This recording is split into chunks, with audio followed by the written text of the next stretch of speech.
There's another philosopher sitting here who's having looking with a big smile. Do you know one another? This is Ashil Mbembe who's sitting here. Yeah. Do you want to comment? Something else. Okay, something else. Je weet hoe je zei die Duitse dichter, toen kom het bij mij op, was het op omdat hij zei, dichter is wat. Die tussenin, ik herinner me baie sterk dat ik op een stadium baie heb gewerkt met die begrip van interstice, die tussenruimtes. Dit wat tussen dingen gebeurt, tussen die woord of tussen die kyk en die sien glippe muis. Dit wat jy die hoek van je oog waarneem. En natuurlijk is een mens begin dink oor begrippe van tyd en die versnelling daarvan of die stadige word daarvan, dan kan een mens niet anders als om te begin wonder wat gebeurt tussen daardie ruimtes tussenin. Is bewustzijn of bewustwording een onafgebroken lijnproces? Of is het maar zoals als een mens ouder wordt met al hoe meer tussenposes, met al hoe meer rustpunten, met al hoe meer gapings, met al hoe meer witlijnen. En ik denk dit is noodwendig slecht, nee. Ik denk dit is goed, dit is lekker dat dit zo is. Ik heb onlangs tamelijk weer begin lees in die werk van Dogen, die stichter of een van die voorlopers, one of the founders of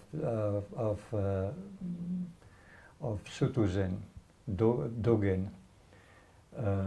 And he wrote what is printed in English as a 3-volume work called the Shobogenzo. And at one point he talks of one chapter. These are always talks that he gave to the congregation or to the monks at particular gatherings, where they all sat in Dominic Enthoven's house and they had lovely wine. And he's talking of the concept of uji, which is time being, time stroke being. En hij praat natuurlijk, je kan veralgemeen. En je kan natuurlijk, you can generalize. He does that as well, because he says everything is time being, as it were. But he does make a point which I thought was interesting, that, which of course is a constant in Zen, don't look for the conclusion, don't look for the closure, don't look for the bringing together in one shape that you can make it work only in one possible way. Work from the scatteredness, work from the in-between, as it were, accept it as it is. In other words, it's a way of suspending time. Your powers of aggregation, of coalescence, perhaps we call it that, perhaps wane for all kinds of reasons, mainly because it's no longer important, or because the world is becoming more complicated than you thought it would be, and you realize that you probably don't have the means to get a coherent, one holding vision on it. And this, if you want to extrapolate, I think one can apply it to what's happening in South Africa.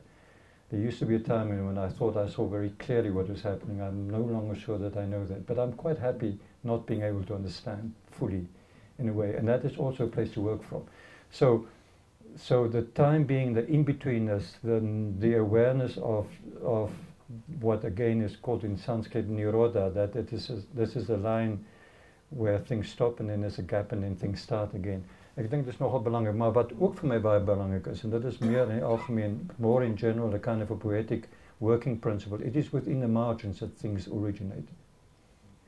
It is within the leftovers, it's among the leftovers. There's a wonderful, something that I thought of recently, a wonderful concrete example of that. What we now know as still life, nature mort, started with painters and studios of painters being given a commission to do a biblical scene maybe, or a mythological scene, you know, Hector being carried on the shield off the battlefield, whatever the case may be. And then in the corner there's some leftovers of a picnic, a hat, a walking stick, some bits of bread, etc., which of course was the beginning of a still life. And when you look at that, if you look from the corner of the eye, the in-between, the gap, die tussenin, ek wil amper sê die middelwêreld. Then I think you realize that there the painter gave fully of himself, fully so. Something else started happening there. there was a new connection between the material and the person handling the material.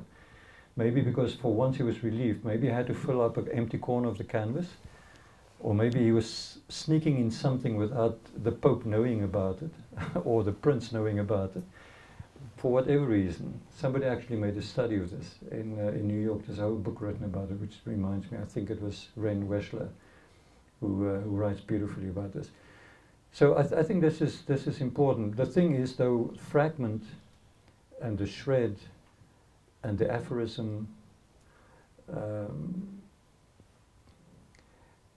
I use it a lot in the new volume of mine, and I try to justify it by something that was said by Sioran. He says, the whole inevitably will disappear. The fragment, not pretending to be a whole, will probably last longer. The in-between will probably last longer. Now, of course, it is, in a sense, it's a fallback position. Because if we speak in terms of how do we, in terms of a community, move forward, well, we can't really build on fragments all the time. Ons probeer. Ik denk dat is tot mate die functie, ek sê die rol nie, maar ek dink dis een van die functionaliteite van sê nou maar intellectuele of geestelike of wat ook al, geesteswetenskaplike nadenke, as we nou praat om filosofie, een van die digkuns. But I'm not sure that one should necessarily advance that as a modus vivendi or as an example in a larger sense. Ik weet niet of het enige sin maakt nie, maar dan is het ook net een fragment. Het is ook gewoon een sin te maken. Achille, il y a un micro là.